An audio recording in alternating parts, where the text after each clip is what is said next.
জীবন বাঁচাতে এভাবেই বাংলাদেশ সীমান্তরক্ষী বাহিনী বিজিবি সদস্যের পায়ে ধরে আর্জি জানাচ্ছিল ধরা পড়া ভারতীয় দুই বিএসএফ সদস্য। কয়েক মাস আগেও যে বিএসএফ এর সদস্যরা বাংলাদেশিদের মানুষ মনে করত না, তারাই এখন সমীহা করা শুরু করেছে।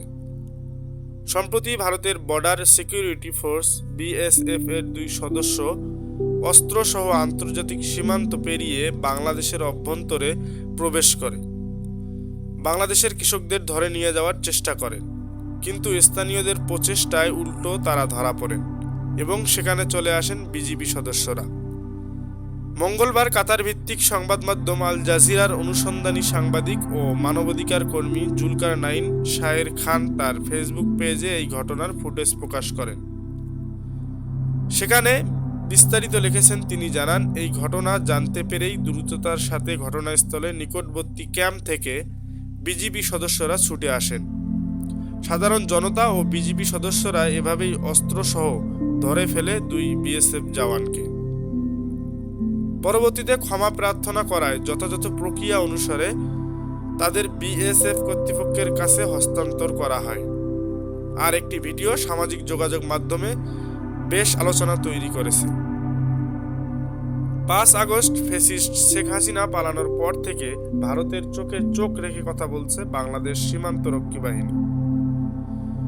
কোনো সীমান্তে আন্তর্জাতিক আইন লঙ্ঘন করে কাঁটাতারের বেড়া নির্মাণ করতে চেয়েছিল বিএসএফ, কিন্তু বিজিবির বাধায় তা করতে পারেনি।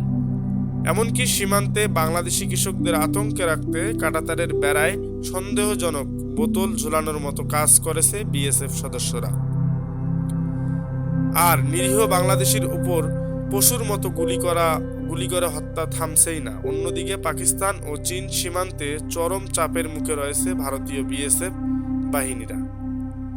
বিএসএফ সদস্যদের প্রতি তীব্র ক্ষোভ ঢালছেন নেটিজেনরা। তবে এই মুহূর্তে দুই বিএসএফ সদস্যকে ক্ষমা করে তাদের দেশে ফিরিয়ে দিয়ে মানবিকতার অরণ্য দৃষ্টি স্থাপন করেছে বর্ডার গার্ড বাংলাদেশ। দর্শক, আজকের প্রতিবেদনটি এ পর্যন্তই। অবশ্যই আপনার মূল্যবান মতামতটি আমাদের কমেন্ট বক্সে জানিয়ে দেবেন। আর এরকম নিত্য নতুন ভিডিও পেতে আমাদের ইউটিউব চ্যানেলটি এবং ফেসবুক পেজটি অবশ্যই ফলো দিয়ে রাখবেন। দেখা হবে নতুন কোনো প্রতিবেদন বা নিউজের সাথে। সে পর্যন্ত সুস্থ থাকবেন, ভালো থাকবেন। ধন্যবাদ।